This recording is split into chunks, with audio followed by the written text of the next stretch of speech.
Welcome back to the Comstor TV-show. Today, we're going to hear a success story about Cisco's DevNet from one of our Swedish partners. Our security expert, Marius, will tell us what we need to know about SecureX. We'll meet a special Norwegian partner, BlueTree, who will share their success story and experience with Cisco's partner program, Radius Digital. Welcome.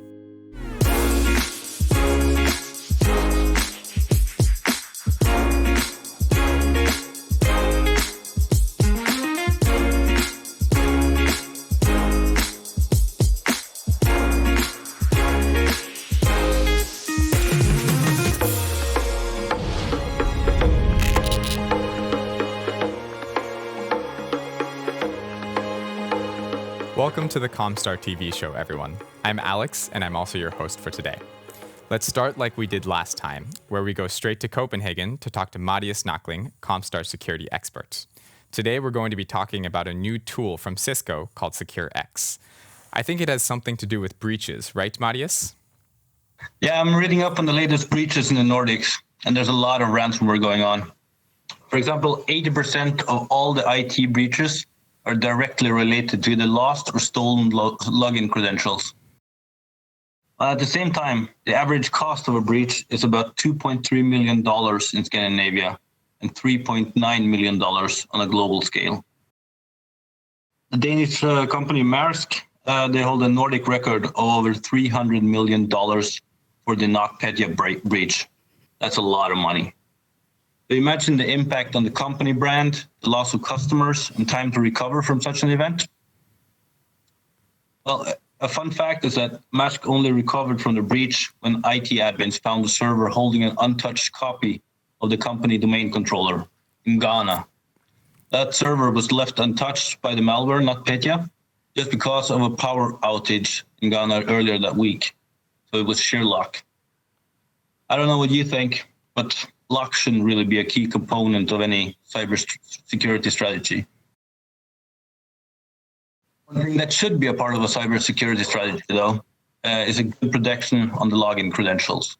The IT bad guys are harvesting login credentials through phishing campaigns and will try to use them on a later stage on selected applications and systems. But there is a way to protect the login credentials, making them useless to the thieves. By using multi-factor application authentication, you create a second step in verifying that the person is trying to log in to an application or system, that they actually are the person that tried to log in with those credentials. So MFA started off as 2FA, or two-factor authentication, which corresponds to something that you have and something that you know. This used to be your password and a choice of device that you have access to. This could be a smartphone, a smart card, or a fingerprint. This setup means that attackers can't use login credentials without having access to the device of choice. 2FA has been then further developed into MFA, which makes access to your precious data even harder. With MFA, you have to use 1, something that you know, such as your password; 2, something that you have, such as your phone, for example; and 3, something that you are, which could be your fingerprint. So even if you do lose your password or some of your login credentials, or accidentally click on that phishing link that you were sent this morning, access will not be granted to the attackers without them passing the MFA controls. And you know what? Cisco offers an MFA solution that does just these things.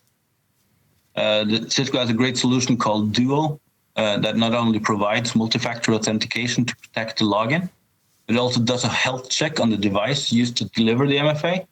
It checks that the machine is not vulnerable to known attacks, checks that the antivirus is updated, and so on, before letting the device out on the network for communication.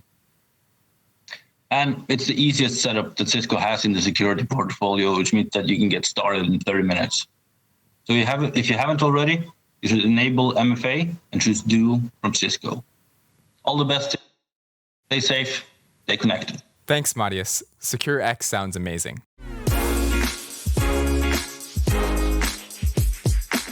Listen up, everyone.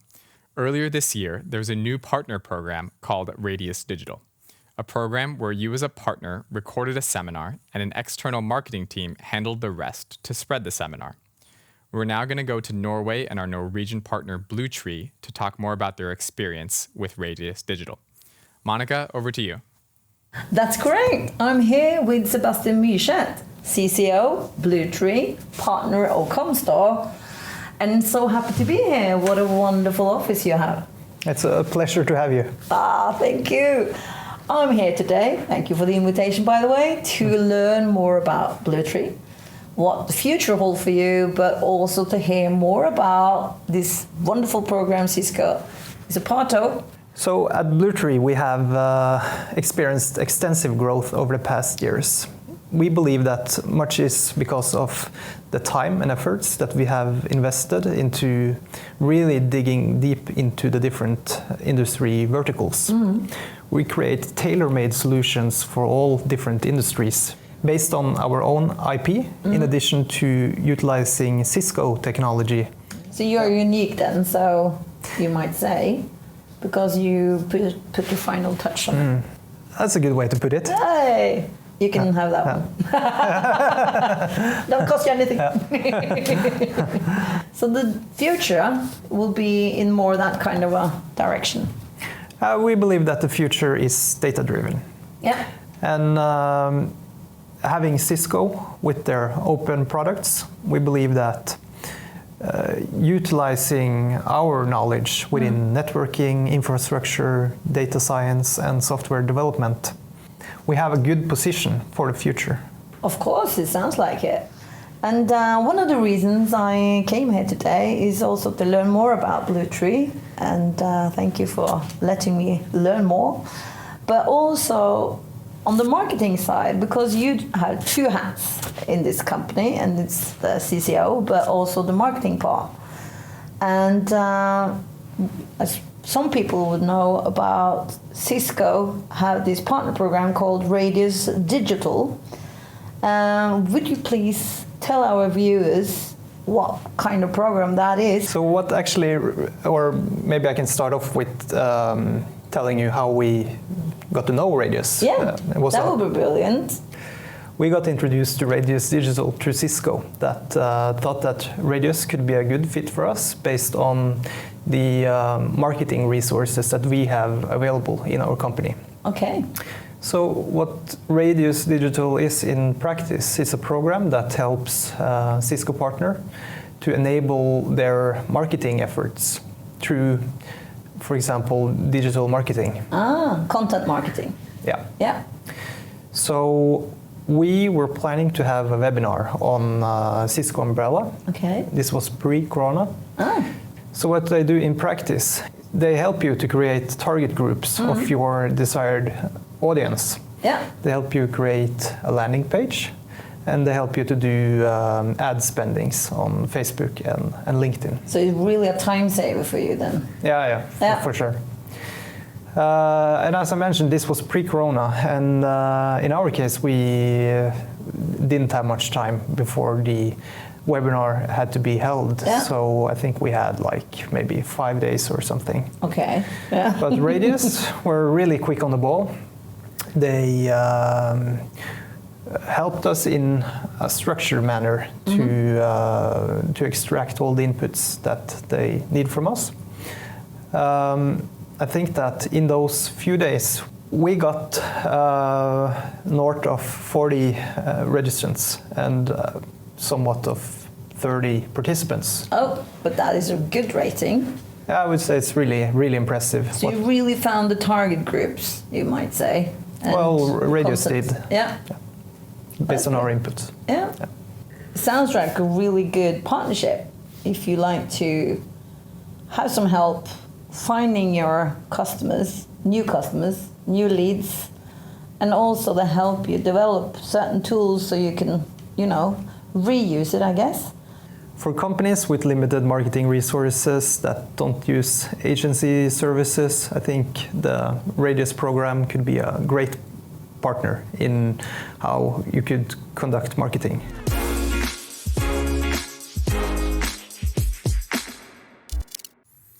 And now we're off to Stockholm to talk to our Swedish partner Miradot and their success story with Cisco's DevNet. Did you know that Miradot was the first in the world to take the Cisco DevNet specialization with 5 colleagues and enter the exclusive Cisco Club DevNet 500. Let's go to Marcus and Rickard. So welcome here to the cozy office of Miradot on Soderbaum in Stockholm, Sweden. Miradot is a small company, Cisco partner specialized in automation. I'm Marcus Lind, CEO of Miradot, and I'm here with Rickard Östman, our head of automation. So Rickard, can you please tell the viewers a little about Miradot and what we do and what we think about the future? So Miradot is a consultancy house with specialists working in the data center technology and automation. We've been doing so for 4 years, and we're coming from the service provider industry where we used to do things the hard way, and after starting to see the potential in pacing up our work with scripts, etc. And today we're working closely with Cisco to help customers leverage their investment, making sure that our customers get the most out of their platforms, their investments. Okay, so we invested heavily in the DevNet specialization earlier this year and managed to be the first Cisco partner in the world that got it. Can you tell the viewers a little about how we did it and the journey onto the DevNet specialized partner? So we started the year doing the certifications with our specialists, preparing them for the exams.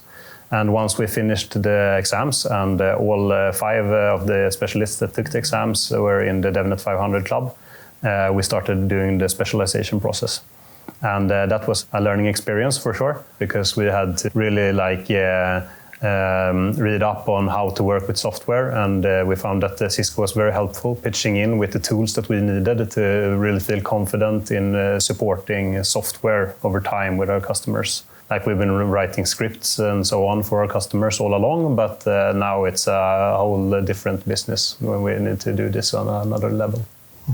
Right, and I was just as amazed as you were when we actually got to be the first in the world, but actually did it in such a short time. How are our customers benefiting from this? So most of them already have a clear idea of what they want to accomplish, but they're not quite sure on where to start. They have a fair understanding of the capabilities of their various platforms, but they don't necessarily know if they have the correct systems or where in their processes that they should put their focus. We can offer up examples on how they can improve the way they work. We can help them isolate tricky parts of their processes that can be innovated in different ways. And we can also be of assistance when they want to explore like the potentials of the platforms that they have invested in, to have them align their investment with the company processes overall. As an engineer, you know that it's quite hard to get started on a new technology.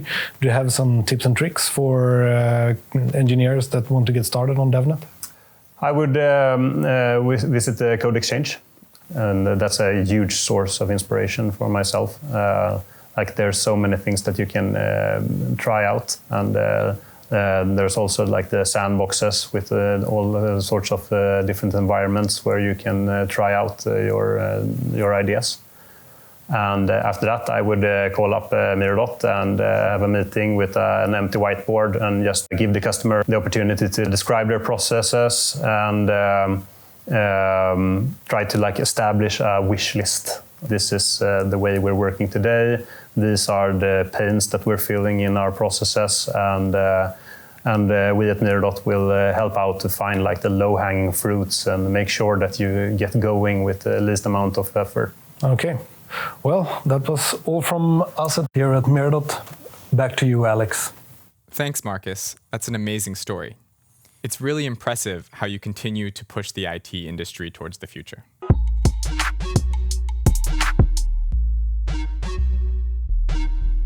Let's talk about acronyms. Of the millions that exist and are in everyday use, we're going to talk about ACI today. We're off to a data center expert in Norway, Withu Wierai. Over to you, Withu. Hi, Alex. Of course, I'll be glad to answer your question. So, what does ACI stand for in the Cisco world? The term is called application-centric infrastructure. But what does this mean? To be really general, it is Cisco's software-defined network offering for data centers and cloud networks. So why did Cisco invent ACI? The first thing I want to mention is application life cycles.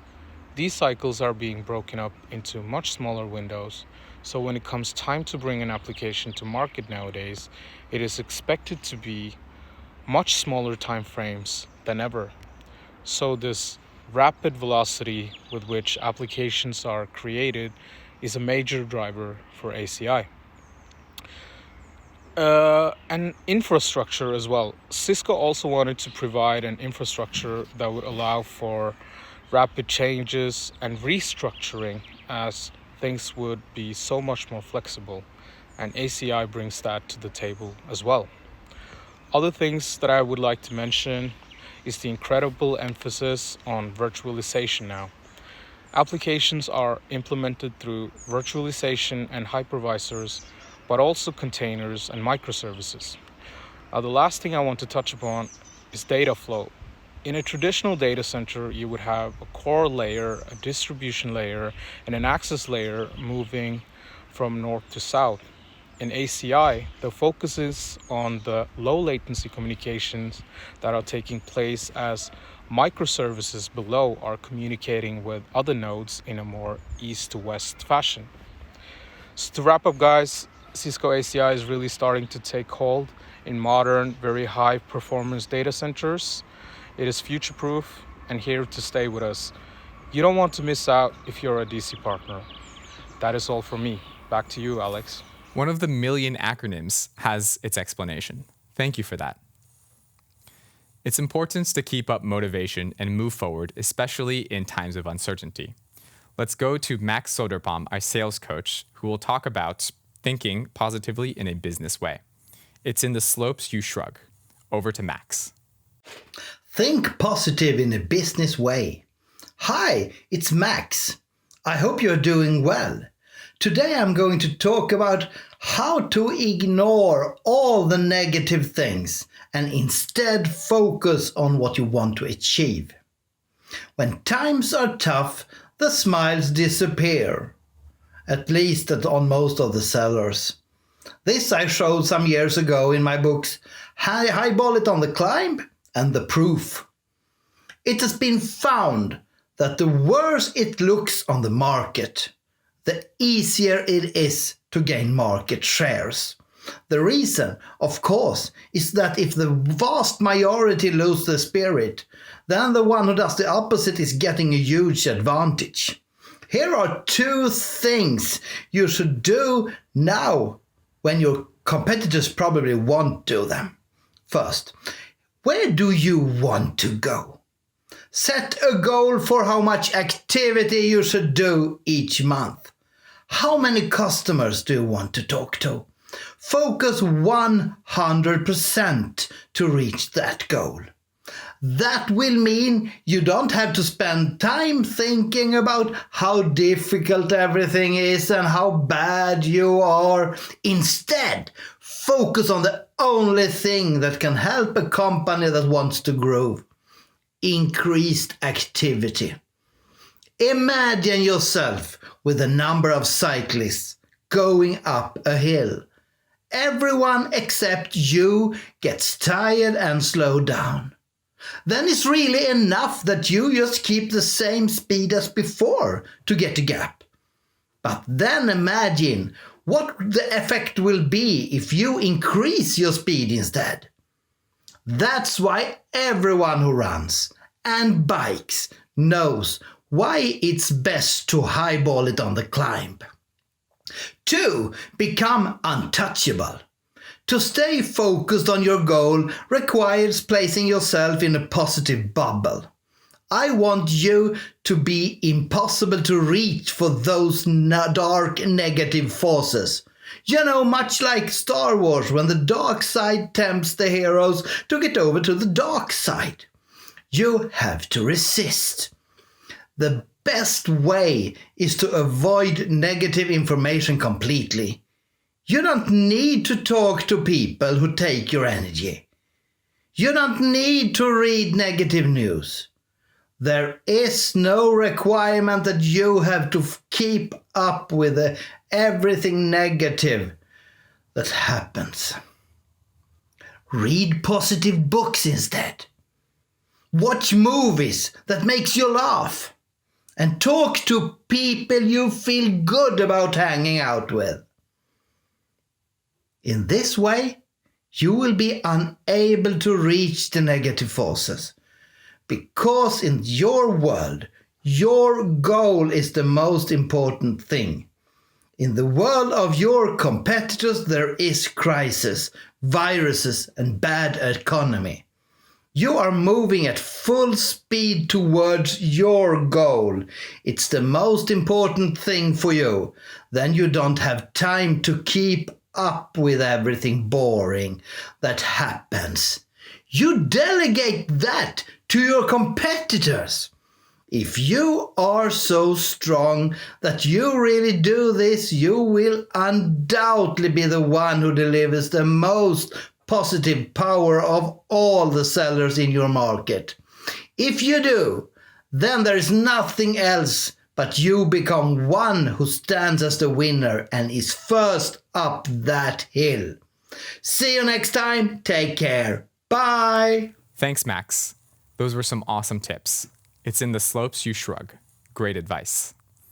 I'm going to wrap up today's show by highlighting and congratulating our Swedish partners that recently received recognition at the Cisco Sweden's Partner Awards. Congratulations and well done. That's all for today. If you have a story you would like to share with us on our TV show, please reach out to your contact at Comstor or send an email out to marketing.nordic@comstor.com. If you're interested in watching this episode again, you'll be able to find it on our website, on YouTube, and on our social media channels. In the meantime, stay safe, stay connected, and stay secure. Thank you and goodbye.